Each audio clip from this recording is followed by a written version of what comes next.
गांव में एक मुर्गा रहता था। उसका कार्य रोज सवेरे बांग देकर सबको उठाना था।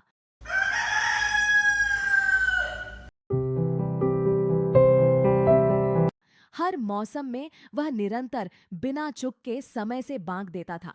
उसकी बांग सुनकर सभी लोग अपने काम पर जाते थे। सभी उसके काम से प्रसन्न थे, क्योंकि कोई भी काम पर देर से नहीं पहुंचता था।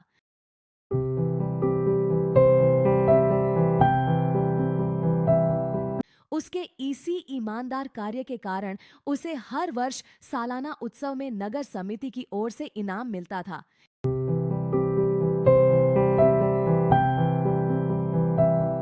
एक बार उससे मिलने पड़ोस के गांव से उसका दोस्त आया।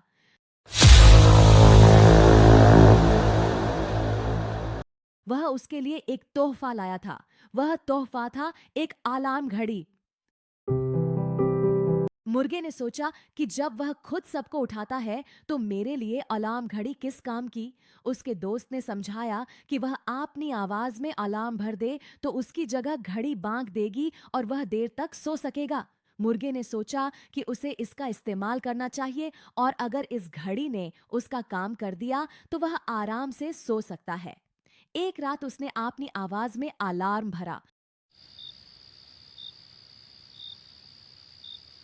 सुबह घड़ी बिल्कुल सही समय पर बजी और सभी लोग उठ गए। मुर्गे ने सोचा घड़ी अच्छा काम करती है, और उस दिन से वह अपने कानों में रुई डालकर देर तक सोने लगा। यह सिलसिला कुछ दिनों तक चला। कुछ दिन के बाद एक दिन अलार्म घड़ी नहीं बजी, लेकिन मुर्गा उससे अनजान रहता है। सब लोगों को उठने में देर हो जाती है, पर वह ये सोचते हैं कि शायद मुर्गे की तबीयत खराब होगी। परंतु अगले दिन फिर घड़ी नहीं बजती है। तब सभी लोग मुर्गे के पास जाते हैं और देखते हैं कि मुर्गा बड़े आराम से सो रहा है।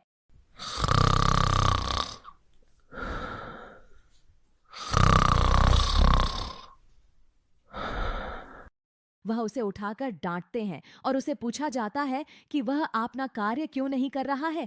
वहां मुर्गा घड़ी की बात बताता है। नगर समिति उसके दोस्त को बुलाती है, और फिर उसका दोस्त बताता है कि वह मुर्गे के अच्छे काम से मिले इनामों से ईर्ष्या करता था और वहां उसे डांट पड़वाना चाहता था। इसीलिए उसने अपने दोस्त को खराब घड़ी भेंट की। अंतत ईमानदार मुर्गे का दोस्त उससे माफी मांगता है। रूसी का दोस्त अपने कृत्य के लिए माफी मांगता है, और रूसी को भी उसकी गलती का सबक मिल जाता है। तो दोस्तों, हमने क्या सीखा? हमने सीखा हमें दूसरे लोगों या वस्तुओं पर इतना निर्भर नहीं रहना चाहिए कि हम अपने कर्तव्य को ही भूल जाएं।